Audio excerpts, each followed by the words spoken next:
है तू? तेरी कितनी हिम्मत! मेरे मेरे पुश्तैनी जायदाद पे नजर रखेगा तू? अगर हिम्मत है तो सामने आके दिखा। मेरे घर की तरफ बढ़ता हुआ तेरा हर एक कदम तुझे भारी पड़ेगा, भारी पड़ेगा।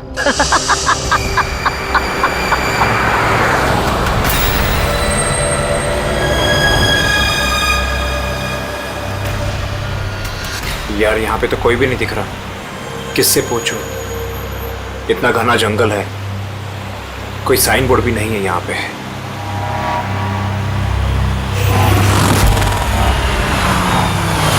अरे भाई साहब, ये पिपलिया गांव का रास्ता यही है ना?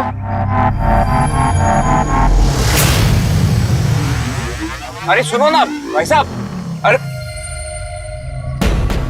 बड़ा अजीब आदमी है।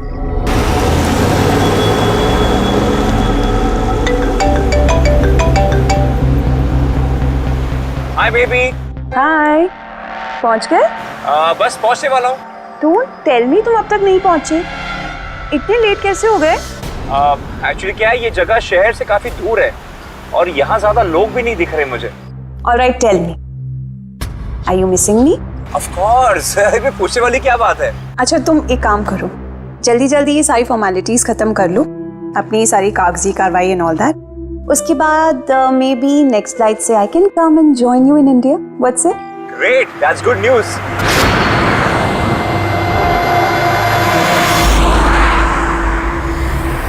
अच्छा बेबी, मुझे लग रहा है कि मैं पहुंच गया हूँ, वो मकान दिख रहा है मुझे।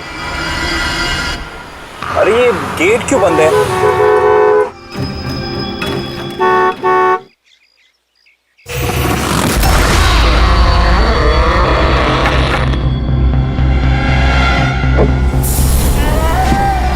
जी? राय रंजीत के मकान में जा रहे हो? हाँ। मत जा, वो तेरी जिंदगी की सबसे बड़ी गलती होगी। मत जा। लेकिन आप कौन है? मैं तुम्हारी मौत, तुम्हारी मौत।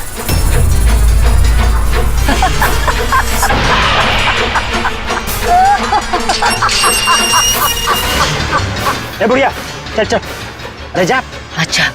अच्छा वरना तू भी मरेगा, तू भी मरेगा। मत जा वरना तू भी मरेगा, तू भी मरेगा। नसर साहब, आप राज साहब हैं?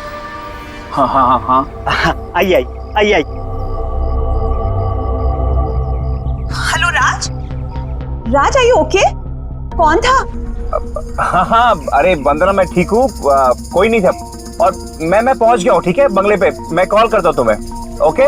Okay, you take care. हाँ, I will speak to you soon. Bye bye bye.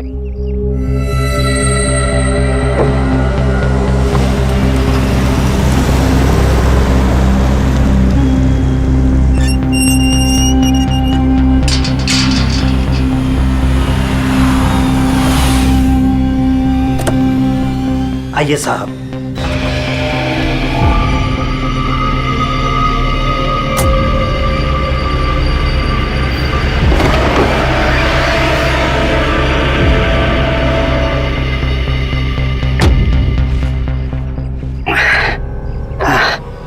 साहब, सफर में कोई तकलीफ तो नहीं हुई? नहीं, लेकिन वो औरत कौन थी? बुढ़िया औरत जो आपसे बात कर रही थी ना, लाली नाम है उसका, थोड़ी अजीब सी है। आपको उसकी बातों का बुरा तो नहीं लगा? नहीं, बुरा नहीं लगा मुझे, पर मुझे एक बात समझ में नहीं आई कि उस औरत ने मुझे यहाँ आने से मना क्यों किया। जाने दीजिए ना साहब उसकी बातों का, थोड़ी सी हिली हुई है, कुछ भी बकती रहती है। आप आइए, अंदर आइए।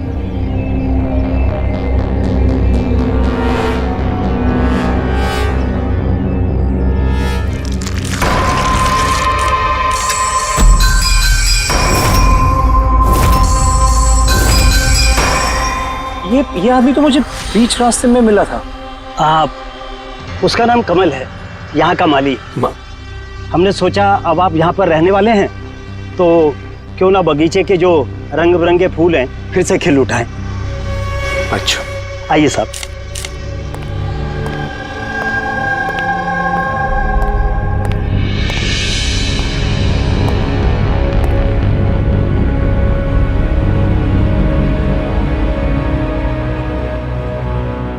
अच्छा एक बात बताइए जी। यहाँ कितने साल से काम कर रहे हैं आप? बस साहब ये समझ लीजिए कि मैंने बचपन में चलना यहीं से सीखा था, और अब इस घर से तभी जाऊंगा जब मेरी अर्थी उठेगी। साहब अब ये घर आपका है,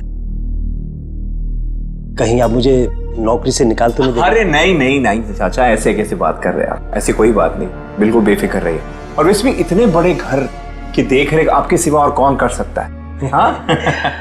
वाकई में आप बहुत नेक इंसान हैं। आइए।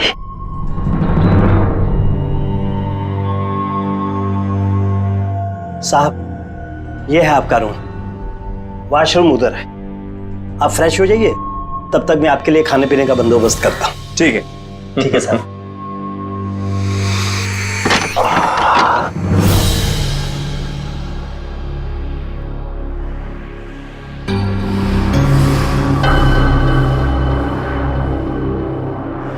चला जा, चला जा, चला जा, वरना तू भी मरेगा।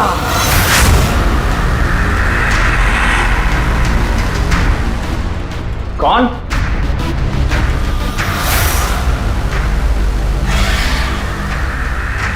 मैंने कहा ना, चला जा।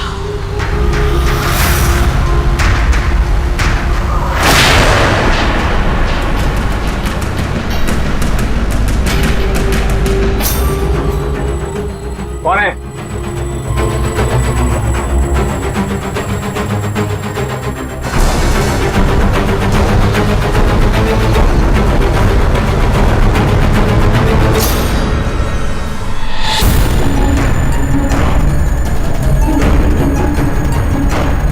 जैसे बाकी लोग मरे हैं, वैसे तू भी मरेगा।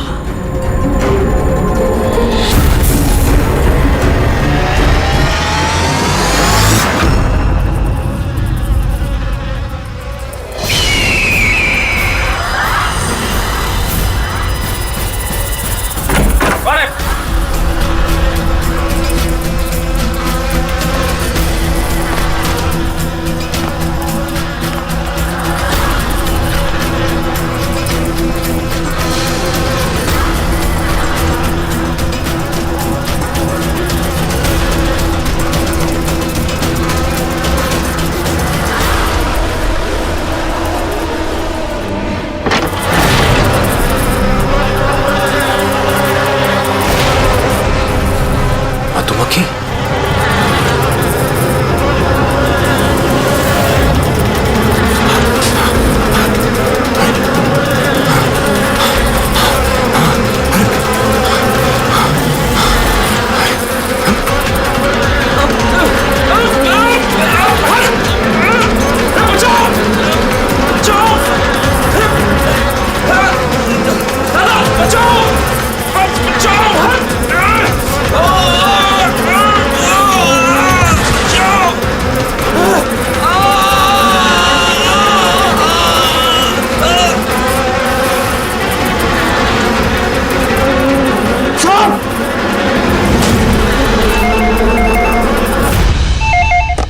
Hello hello, can I speak to ACP Pradyuman please?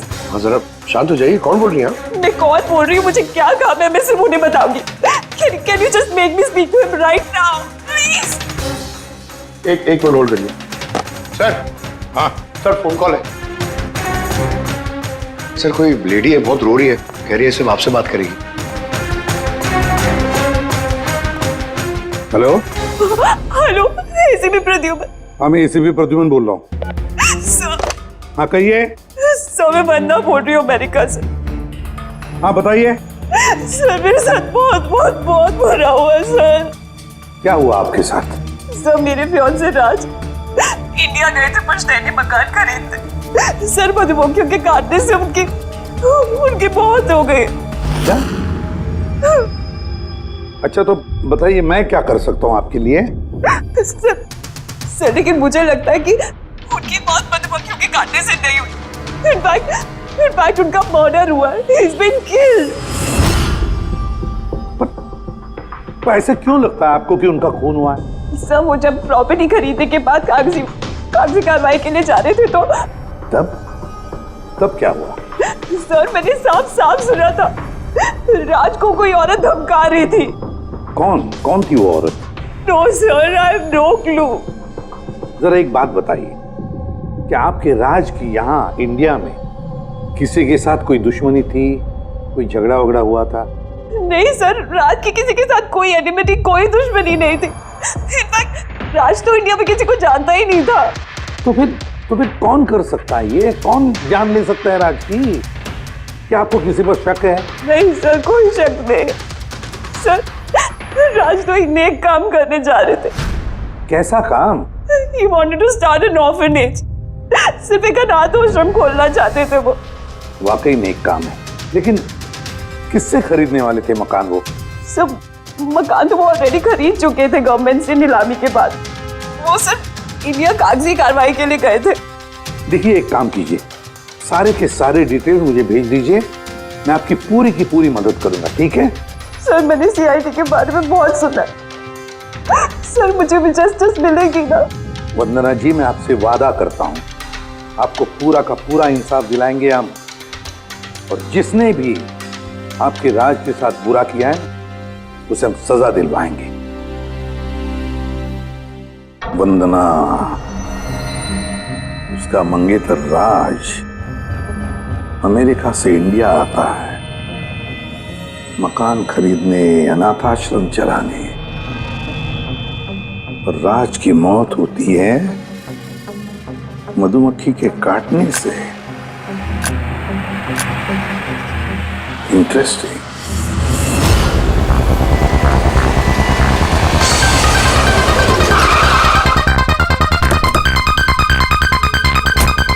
Sir, यही वही बंगला है जो राज ने सरकार से नीलामी में खरीदा था। अच्छी खासी प्रॉपर्टी लग रही है। आप देखभाल करते हो उस जगह की? जी हाँ, कहिए। कहेंगे आप, हम सिर्फ सुनेंगे। क्या मतलब? सीआईडी? क्या बात होगी सर? राज राकेश नाम के एक आदमी का खून हुआ है यहाँ पे। बहुत बुरा हुआ सर उनके साथ। उन्होंने ही सरकार से ये मकान खरीदा था। हाँ, उन्हीं की बात कर रहे हैं। उनका खून नहीं हुआ, मधुमक्खियों के काटने से उनकी मौत हुई है। मैंने खुद अपनी आंखों से देखा था। नहीं देखा होगा आपने, लेकिन यहाँ इस बंगलों में आने से पहले किसी औरत ने उन्हें धमकी दी थी। कुछ जानते हो उस औरत के बारे में? अच्छा, वो लाली साहब, वो बुढ़िया तो बेतुकी बेसर की बातें करती रहती है। आप उसकी बातों को गंभीरता से मत लीजिए। क्या गंभीरता से लेना और क्या नहीं वो हम तय कर लेंगे। आप ये बताइए कि वो लाली वो रहती कहाँ है? कहीं भी नहीं सर। कहीं भी नहीं मतलब? उस बेचारी का ना तो अपना कोई घर है और ना ही कोई अपना परिवार। बस दिन भर इधर उधर घूमती रहती है। नहीं, कहीं तो बैठती होगी, खाना वाना खाती होगी, कोई एक जगह होगी ना जहाँ पे वो रहती होगी ज्यादातर। हाँ, पास में एक तालाब है, अक्सर वहीं बैठी रहती है। अच्छा, दे क्या तुम इस लाली से मिल लो, तब तक इस मकान का चक्कर लगा लेता हूँ मैं। ठीक है, अब जरा वो जगह दिखाओ जहाँ पे खून हुआ था। आइए साहब। राज साहब यहाँ गिरे पड़े थे।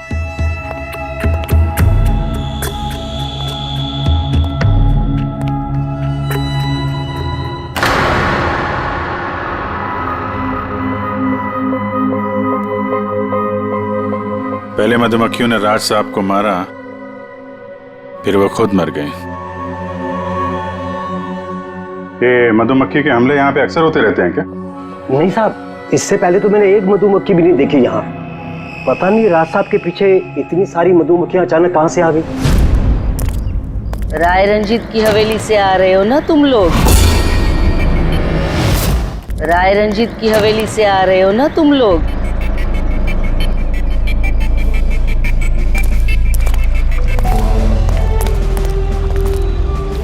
क्या कहा आपने? राय रंजीत के मकान से लौट रहे हो? आप कौन है? क्यों गए थे वहां? अपनी मौत को दावत देने गए थे? सर, लगता है ये लाली है। आप लाली हो ना? हाँ, तुम्हें किसने बताया? तुम्हें राय रंजीत के जासूसों ने यहाँ भेजा है? हाँ, उन्होंने ही भेजा है ना यहाँ पे। कौन कौन राय रंजीत? सांप था वो, सांप। उसने मेरी दादी को धोखा दिया, उन्हें अपने ही घर से धक्के मार के निकाल दिया। ऐसे बात छोड़िए मुझे, मुझे मेरे घर से मत निकाल, मुझे मेरे घर से मत। शर्म आनी चाहिए तुम्हें रंजीत, तुम अपनी खुद की भाभी को घर से बाहर निकाल रहे हो। कम से कम अपने भैया का तो लिहाज किया होता। अरे उनका क्या लिहाज करना, उन्होंने खुद ही तो अंगूठा लगाकर ये घर मेरे नाम किया है। तूने उन्हें शराब पिलाकर धोखे से अंगूठा लगवाया था। अब क्यों किया, कैसे किया, इस गहराई में जाने से क्या फायदा। समझने वाली बात तो ये है कि ये मकान अब मेरा है और तू सड़क पर आ गई है। चलो निकलो इसे यहाँ से। तेरे हिस्से में ना सिर्फ घर नहीं आया है, एक मकान आया है, एक ऐसा मकान जिसके हर कोने में मेरी बदुआएं गूंजेगी।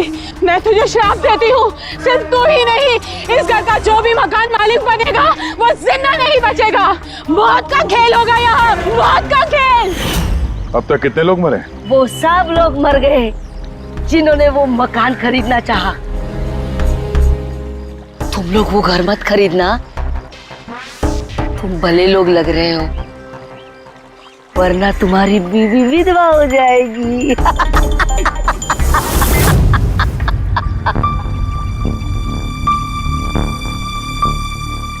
माँ जी, ये कुछ पैसे हैं, काम आएंगे।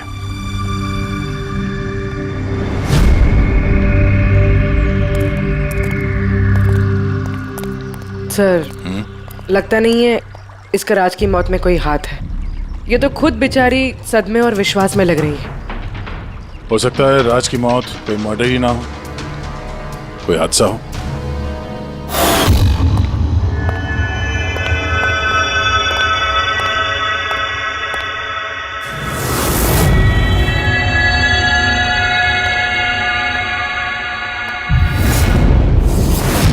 अरे ये कमरा खुला कैसे है?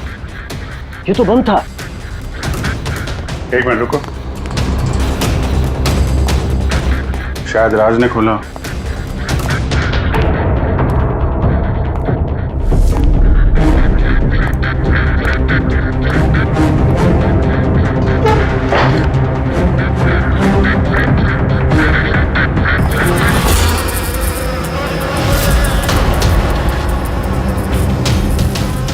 ये है तो छत्ता यहाँ पे। इधर आओ। जी सर। ये है मधुमक्खी का छत्ता। अरे मैं पहली बार देख रहा हूँ साहब। तो ये राज यहाँ इस स्टोर रूम में क्या करने आया था? साहब शायद बंगलू देखने आए होंगे। अच्छा, और उस वक्त तुम खाना लेने गए थे? जी सर।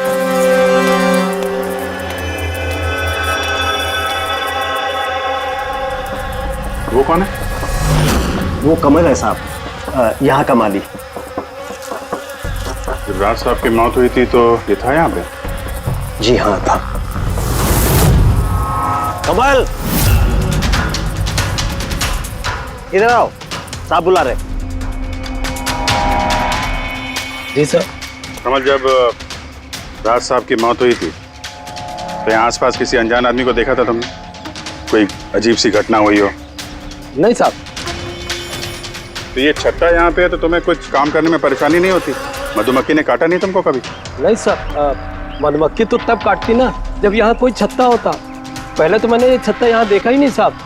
क्या बात कर रहे हैं? हाँ साहब, मैंने आपसे पहले कहा ना कि इससे पहले इस घर में हमने एक मधुमक्खी भी नहीं देखी। कमाल है। फिर ये छत्ता आया कहाँ से? और मधुमक्खियों ने राज को ही क्यों काटा? ये तो कोई एक्सपर्ट ही बता सकता है। आसान उनके क्या पता चला राज की मौत के बारे में? मौत कैसे हुई? बॉस, इसकी मौत मधुमक्खियों की वजह से हुई है। यार तुझे पूरा यकीन है राज की मौत मधुमक्खियों की वजह से ही हुई है? हाँ बॉस, ये डॉक्टर ने जो रिपोर्ट बनाई है मैंने वो भी देख ली, इस राज का अच्छी तरह से चेकअप भी कर लिया। मुझे पूरा यकीन है राज की मौत मधुमक्खियों के डंक के जहर की वजह से ही हुई है। सर, बचपन में मुझे मधुमक्खी ने काटा था, मैं तो जिंदा हूं। हाँ सालू के साहब, पंकज पे जहर का असर क्यों नहीं हुआ? अरे पंकज को मधुमक्खी ने काटा था, मधुमक्खियों ने नहीं काटा था। बॉस, अगर एक दो मधुमक्खी काटे तो बात समझ में आती है, लेकिन सैकड़ों मधुमक्खियां अगर हमला कर दे तो इट्स इम्पॉसिबल। मधुमक्खियों के डंक से साळुंखे कहता है कि राज की मौत मधुमक्खियों के डंक से हुई है, मधुमक्खियों के जहर से। और राज की मंगेतर वंदना कहती है कि राज का खून हुआ है।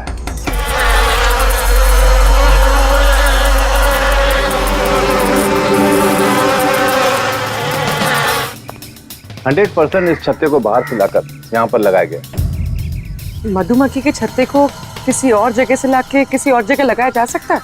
इतना आसान है? इतना मुश्किल भी नहीं है। शहद के व्यापार के लिए अक्सर ऐसा किया जाता है। आप बता सकते हैं कितने दिन पहले इस छत्ते को यहाँ पे लगाया गया? ज्यादा दिन नहीं, लगभग 2-3 दिन।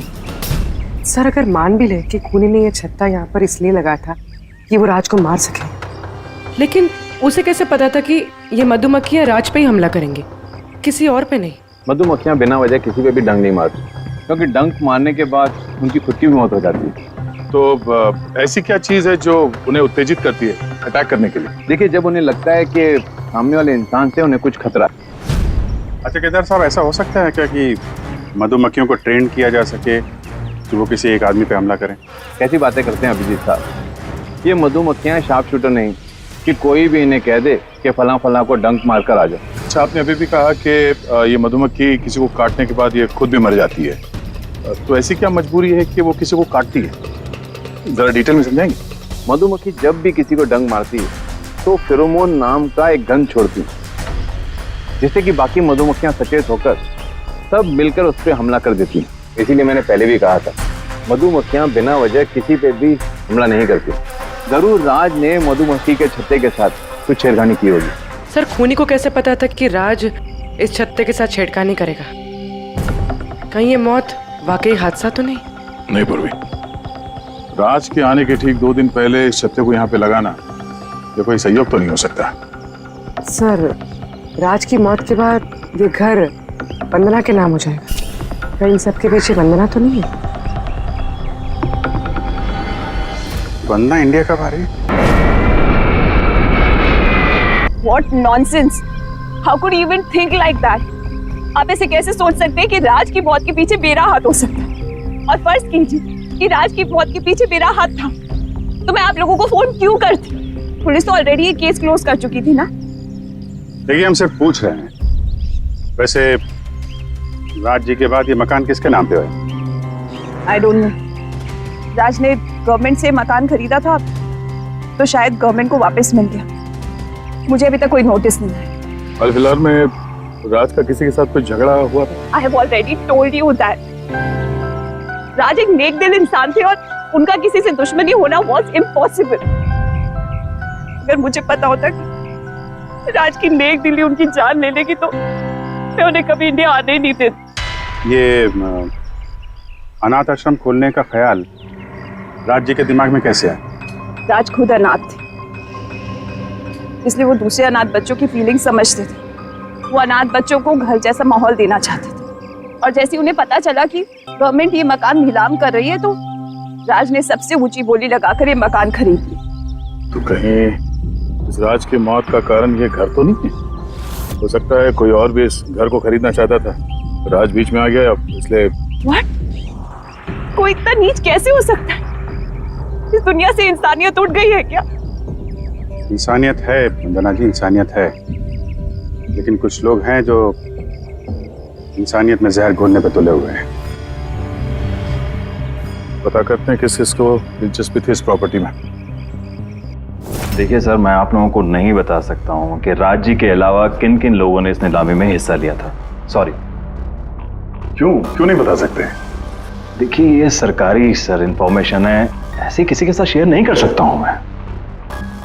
हम भी तो सीआईडी का ही काम कर रहे हैं। हाँ, वो सब ठीक है, लेकिन क्या है कि अगर सरकारी नोटिस मिल जाए तो मैं ये आपको इन्फॉर्मेशन दे सकता हूँ, उसके बिना नहीं दिखा सकता सर। नोटिस मिल गया। खुश हैं आप? देखिए, अगर काम कायदे से होता है तो अच्छा लगता है। हाँ ठीक है, ये लीजिए, ये लीजिए। कुल मिलाकर सर 12 लोग थे जो इस बंगलों को खरीदना चाहते थे सर। इस बंगलों के पास एक्चुअली सरकार एक हाईवे बना रही है, इसलिए सब लोग बढ़ चढ़कर बोली लगा रहे हैं और हर कोई इस बंगलों को खरीदना चाहता है। अच्छा, ये राज जी की मौत के बाद अब ये मकान किसको मिलेगा? देखिए, राज जी ने कागजी कार्यवाही पूरी नहीं की थी, इसलिए नीलामी अब दोबारा से होगी और जो विजेता होगा उसको ये बंगलो मिल जाएगा। आई सी। और ये नई नीलामी कब होगी? देखिए सर, अभी उसकी डेट तो तय नहीं है सर, लेकिन आपको एक बात और बताना चाहूंगा सर कि राज्य से जितने भी बिल्डर्स थे वो काफी भड़के हुए थे, काफी नाराज थे, क्योंकि उन्होंने सबसे ज्यादा बोली लगाई थी। नहीं सर, एक्चुअली उन्होंने डेडलाइन के बाद बिड सबमिट की थी सर, इसी वजह से लोग नाराज थे उनसे। लेकिन अगर डेडलाइन के बाद उन्होंने बिड किया था तो सरकार ने एक्सेप्ट कैसे कर लिया? सर एक्चुअली वहां पर वो अनाथ आश्रम खोलना चाहते थे और सर अमेरिका से जो इंडिया का वक्त का फर्क है सर वो 9.5 घंटे का है, इसलिए सरकार ने वो बिड एक्सेप्ट कर ली थी। देखिए, अब घर तो उसी को मिलेगा जिसकी किस्मत में होगा सर। किस्मत में नहीं भी होगा तो उसने अपनी किस्मत की रेखाएं बदलने के लिए कोशिश तो की होगी और जरूर इस लिस्ट में से ही कोई होगा वो। ललित जी, अब तो ये दोबारा नीलामी होगी, तो जिन लोगों ने अप्लाई किया है इस दूसरी नीलामी के लिए, क्या हम उनकी लिस्ट देख सकते हैं? नो सॉरी, ये लिस्ट आपको मैंने इसलिए दिखा दी कि ये नीलामी हो चुकी है, लेकिन वो जो नई लिस्ट आने वाली है सर वो तो आप किसी भी कीमत पर नहीं देख सकते। अरे अरे अरे अरे साळुंखे, तू क्या करने क्या जा रहा है यार? क्या सुन रहा हूं मैं? जो सुना है सही सुना है बॉस। क्या सुना? रिजाइन हो रहा है तू? हाँ। क्यों क्यों? बस मेरा टाइम आ गया। क्या टाइम आ गया? 1 मिनट टाइम है यार अभी। अरे ये टाइम नहीं यार। तो फिर देखो, हर इंसान को लाइफ में एक न एक दिन रिटायरमेंट लेना पड़ता है ना, चाहे वो क्रिकेटर हो, म्यूजिशियन हो, कोई भी हो। मेरा भी टाइम आ गया, मैं भी रिटायरमेंट ले रहा हूँ। अबे कहाँ जा रहा है तू? ये देख लो। ये क्या है? देख लो देख लो यार, क्या तू कर रहा है साळुंखे? समझ में नहीं आ रहा है ये। एयर टिकट कहाँ जा रहा है? हाँ, लंदन। अरे वाह रे वाह। पंकज, कैंसिल कर। नहीं कैंसिल नहीं होगा। अबे रिफंड मिल जाएगा, पैसे वापस मिल जाएंगे, कल की टिकट है, डोंट वरी। मुझे रिफंड नहीं चाहिए, मैं जा रहा हूँ वापस। यार तू ऐसे कैसे जाएगा? क्या हुआ क्या? अरे इतनी बड़ी गलती होगी कि शर्म आ रही है अपने आप पर। ऐसी कौन सी गलती हो गई? वो मधुमक्खियों वाला केस। मधुमक्खियों वाला केस? हाँ यार, हादसा नहीं है बॉस, वो खून है खून। यही मुझसे गलती हो गई। मधुमक्खी के एक्सपर्ट से बात हो गई तेरी? क्या बताया उसने? यार एक्सपर्ट से भी बात की, मैंने अच्छी तरह से चेक भी किया, तब मुझे पता पड़ा ये तो हादसा नहीं है, खून है। मधुमक्खियों को तो वो हथियार के तौर पर इस्तेमाल कर रहा है यार। सालों के सब वो किसे? देखो, मधुमक्खियां कब आती हैं इंसान के पास? जब उन्हें फेरोमोन की गंध आती तभी ना। हाँ, जब उन्हें इंसानों से खतरा लगता है तब मधुमक्खियां इंसान के पास आती है, डंक मारती है। बस यार, यही मुझसे गलती हो गई। ये मैंने सोचा ही नहीं कि फेरोमोन तो बनाया भी तो जा सकता है ना यार। हाँ यार, फेरोमोन तो आर्टिफिशियली भी बनाया जा सकता है, लेबोरेटरी में, फैक्ट्री में। मतलब किसी ने ये आर्टिफिशियल फेरोमोन बनाया और वो किसी भी तरह से राज के शरीर पर लगा दिया, बस मधुमक्खियां आ गई और उस पर अटैक कर दिया। साळुंखे, उठ उठ उठ, पिपलिया गांव चला जा। वहां पे जहां पे राज का खून हुआ, राज का सारा सामान चेक कर, पता तो चले ये फेरोमोन वहां पर आया कैसे और किसने इस्तेमाल किया ये फेरोमोन राज पर। Yes boss. ये रहा सर, राज का सारा सामान इस सूटकेस में। ठीक है। सर एसीपी साहब बता रहे थे आप रिटायर होने वाले हो। कब है आपका लास्ट वर्किंग डे? आपके लास्ट वर्किंग डे से 1 दिन के बाद। मतलब नहीं आ रहा है। अच्छा दया, एक काम करो, मैं बाहर जाता हूँ और तुम जो है ना, एक एक करके सामान मुझे बाहर पकड़ाओ, तो पता करते हैं कि कौन से सामान में फेरोमोन है। ठीक है सर? ये पकड़ेंगे आप? जरा रख लीजिए थोड़ी देर के लिए। दिखेगा ना बाहर? दिखेगा।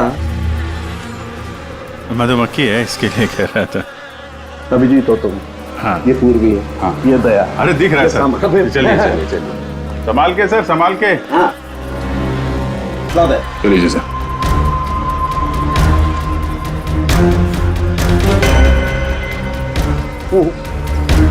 नहीं, इसमें फेरोमोन नहीं है। अरे सर संभल के। अरे कुछ नहीं, जिसमें फेरोमोन होता है उसी पे अटैक करती है।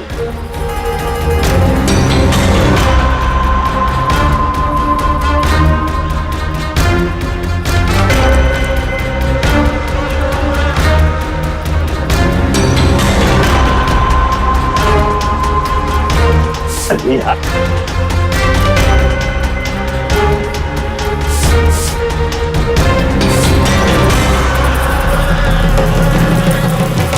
हरकत हुई, देखो देखो, अटैकिंग मूड में आई है ये मधुमक्खी, देखो। सर किसी ने राज के परफ्यूम में फेरोमोन मिलाया है। अरे यार, ये मधुमक्खी ने मुझे काटा ना। सर आप निकलो यहाँ से। अरे यार, अरे पानी में जाओ, पानी में। पानी किधर है? अरे सामने उस तरफ सर। अरे उधर कुआं है सर, जाओ ना। कुएं में घुस जाओ। अरे सर निकलो यहाँ से, जाइए सर।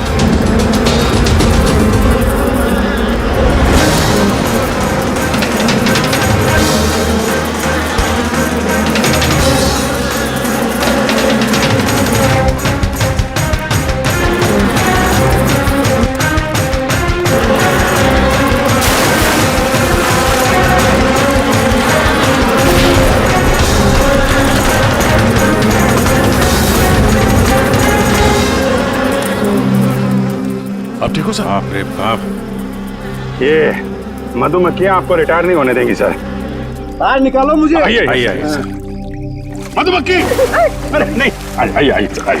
हेलो जी, नमस्ते, कैसे हैं आप?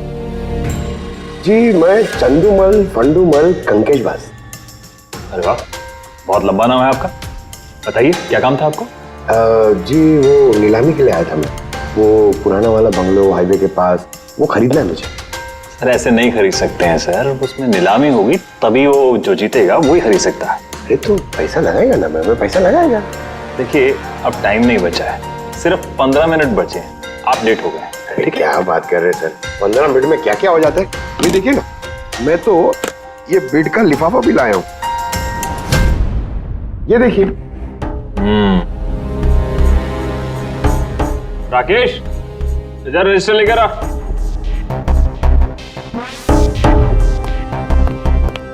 साहब को दो, एंट्री कीजिए साहब। हाँ यहाँ पर एंट्री कर दीजिए। अच्छा,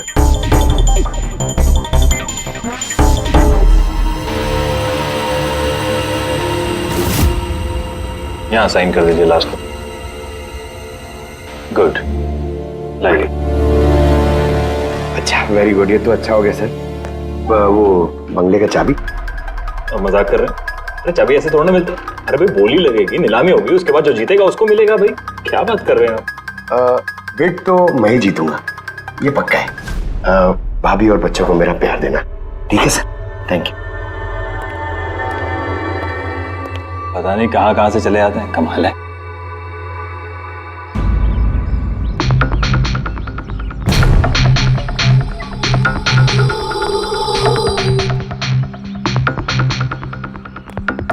क्या भाई साहब काम हुआ?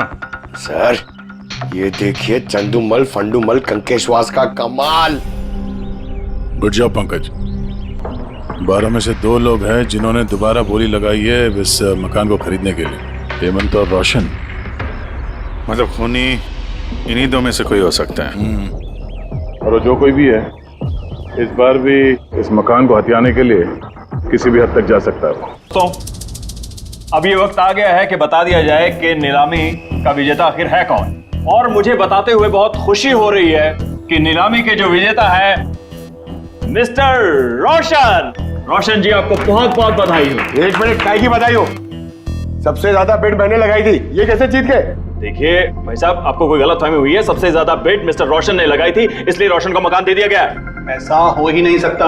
मैंने बहुत ऊंची बोली लगाई थी, ये बेट मुझे मिलनी चाहिए थी। आप ऐसे ही बात कर रहे हैं सर, मैंने तीनों लिफाफे चेक किए हैं और चेक करने के बाद मिस्टर रोशन की कीमत सबसे ज्यादा थी, इसलिए मिस्टर रोशन को मकान दे दिया गया है। प्लीज कम ऑन यार, अब हार गए हो तो बच्चों की तरह रो मत। बिजनेस है, ऊंच नीच होती रहती है। बिजनेस में बेईमानी नहीं चलेगी। ये दिखाइए, आप पहले वो लिफाफे दिखाइए, मुझे अभी देखना है किसने कितने बिट करी है। दिखाइए दिखाइए दिखाइए, लाइए। मुझे भी चेक। नहीं नहीं नहीं, ये नहीं दिखा सकते, ये नियम के खिलाफ है। चीटिंग करना भी नियम के खिलाफ है। मैंने 7 करोड़ की बिट करी है, 4 करोड़। इनके अभी हेड ऑफिस से फोन आएगा और बोलेंगे कि मैंने सिर्फ 3 करोड़ लगाए। कोई फोन नहीं 4 करोड़ कम। आपके कहने से फोन आएगा। चलो उठाओ, फोन उठाओ तुम्हारा भी। ये मुझे क्या करना है क्या नहीं करना है, ये आप मुझे नहीं बताएंगे। आप ललित जी, आप तो बड़े कायदे कानून की बातें किया करते थे और फोन भी नहीं उठा रहे हैं। भाई ये तो बहुत गलत बात है। आप ब्यूरो चलिए हमारे साथ। आप कहाँ खिसक रहे रोशन जी? आप हमें मिठाई नहीं खिलाएंगे? नहीं प्रॉपर्टी ली है आपने? आइए, आप ही आइए। आइए आइए। सर रोशन जी बिल्कुल ठीक बोल रहे हैं सर। सर रोशन जी का इससे कुछ लेना देना नहीं है। जो भी फ्रॉड हुआ है सर मैंने किया है। ये रोशन का जुर्म अपने सिर पर क्यों ले रहे हो? अच्छा खासा पैसा दिया है क्या रोशन ने तुम्हें? और एक बात याद रख लो, ये पैसा खर्च करने को नहीं मिलेगा, क्योंकि तुरंत फांसी होगी तुम्हें। सर इतनी सी बेईमानी के लिए फांसी चढ़ा देंगे? नहीं नहीं नहीं, बेईमानी के लिए नहीं, खून के लिए। खून के लिए फांसी होगी। सर खून? किसका खून सर? राज राकेश का खून, जिसने पिछली नीलामी में वो घर, वो प्रॉपर्टी खरीदी थी। सर लेकिन मैंने किसी को नहीं मारा सर। सर मैंने नहीं मारा है सर किसी को। पता है, इस रोशन ने मारा है। तो इसकी पोल खोल दो, वरना इसके पाप का मटका तुम्हारे सिर पे फूट जाएगा। सर ये क्या कह रहे हैं सर आप? मैं भला राज को क्यों मारूंगा सर? इस प्रॉपर्टी के लिए, और किस लिए? क्या कह रहे हैं आप सर? सर मैं मानता हूं कि मैं ललित के साथ मिलकर नीलामी में छोटी मोटी हेरा फेरी करता था, पर सर एक प्रॉपर्टी के लिए किसी का मर्डर थोड़ी कर दूंगा मैं। तो मतलब तुम्हारे कहने का मतलब है तुमने ये खून नहीं किया? नहीं सर। चल ठीक है, पूर्वी जरा वो परफ्यूम लाना।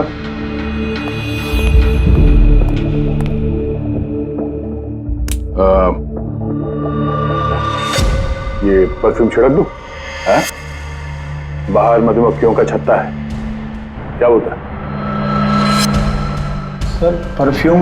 हाँ आपकी मर्जी सर, लेकिन हमारे इस केस से परफ्यूम का क्या लेना देना सर?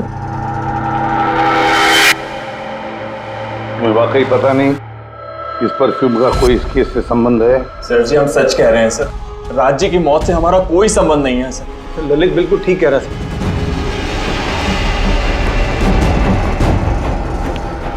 अगर ये खून रोशन ने नहीं किया है तो फिर बचता है वो वही एक। इन कागज से साबित होता है कि तुम राय रंजीत के पोते हो। तुम्हारे पास तो बहुत बड़ी वजह थी इस मकान को वापस पाने के लिए, क्यों? देखिए, राय रंजीत का पोता होने से यह साबित नहीं होता कि यह खून मैंने किया है। हेमंत जी, खूनी कभी कभी अपने जुर्म के सबूत अपने साथ लेकर चलता है, जैसे तुम। मैं समझा नहीं। मैं समझाता हूं। ये रहे सबूत। कमाल है सालू के साहब, सेफ्टी सूट पहनने के बावजूद भी आप दोनों को मधुमक्खियों ने काटा। हाँ, कभी कभी सेफ्टी सूट पहनने के बाद भी मधुमक्खियां डंक मार सकती हैं, और फिर मधुमक्खी के छत्ते को इधर से उधर ले जाने में तो और भी ज्यादा अटैक हो सकता है, नहीं? जी देखिए, वो दरअसल बहुत हो गया हेमंत, तुम्हारी बेगुनाही का और भी कोई सबूत चाहिए? जी नहीं, मैंने ये सब किया था। जब राज बंगले में घुसा तब मैं वहीं था, और मौका देखकर मैं बंगले में घुस गया था। मैंने एक परफ्यूम की बोतल के अंदर फेरेमोन मिला दिया। उसके बाद राज को आवाज से डिस्ट्रैक्ट किया, मधुमक्खी के छत्ते तक लेकर गया, और उसके बाद का काम मधुमक्खियों ने कर दिया था। मुझे मेरा पुश्तैनी मकान वापस चाहिए था। वाह रे वाह, अपने पुश्तैनी मकान के लिए तुमने एक नेक इंसान का खून कर दिया। कानून तुम्हें कभी माफ नहीं करेगा। तुम्हें कम से कम आजीवन कारावास की सजा होगी। ले जाओ इसे पंकज।